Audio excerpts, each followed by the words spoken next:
Earlier this month, allies reviewing the captured spoils of a brutal war.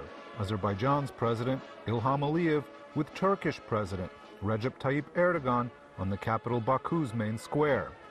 Column after column of captured Armenian weapons roll by in a victory parade to celebrate neighboring Armenia's defeat and the capture of a larger prize, the Nagorno-Karabakh region.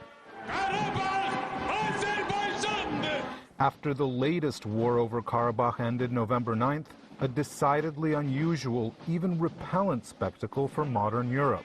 But these are dark times in this corner of the continent, where Turkey, Russia, and Iran intersect. Just over a month ago, Armenia lost control of these areas of Azerbaijan, which it held since the end of the first war between Azeris and Armenians here in 1994. Now, the Azerbaijani and Turkish leaders exult in their popularity.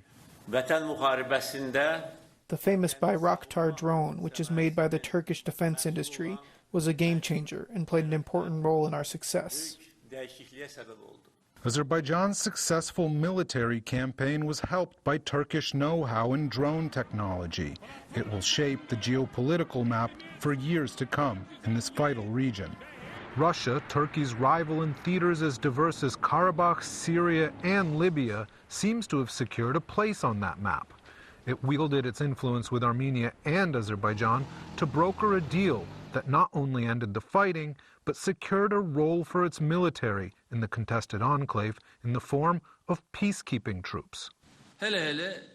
I have to mention Mr. Putin's approach. His approach made it possible to carry this process out in a positive manner and get things to where they are.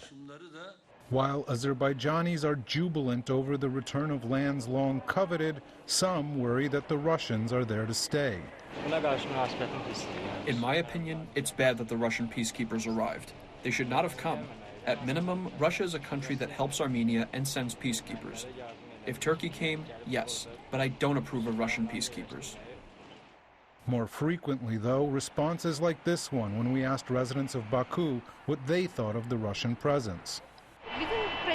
We trust our president. He knows everything very well. It must have been the right decision. Armenian forces may have handed these territories back to Azerbaijan, but it might be a long time before civilians can come back here safely. There's hundreds of miles of front line to demine. But it's not just about clearing unexploded ordnance. If civilians from both sides are to return to these areas, painful steps towards reconciliation must first take place. That includes the prosecution of war criminals. Rachel Denber is a deputy director of Human Rights Watch.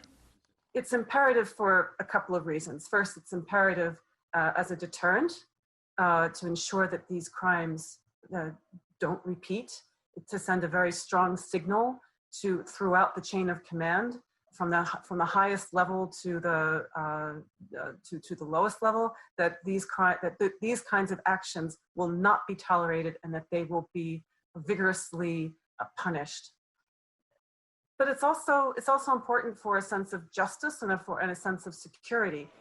While Azerbaijan's leader promised to govern regained territory for the benefit of both the Azeri and Armenian communities, his troops are sending another message. Here, they chant they'll destroy Armenians.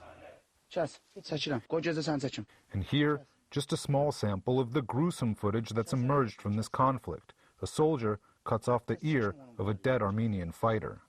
In its war to take back control of Karabakh, Azerbaijan is accused of war crimes, including the beheading, mutilation, and humiliation of Armenian fighters and civilians, according to recent reports by both Amnesty International and Human Rights Watch. And while Armenians also stand accused of humiliating captive soldiers and killing at least one POW, they didn't mistreat any civilians, possibly because their troops were in the retreat.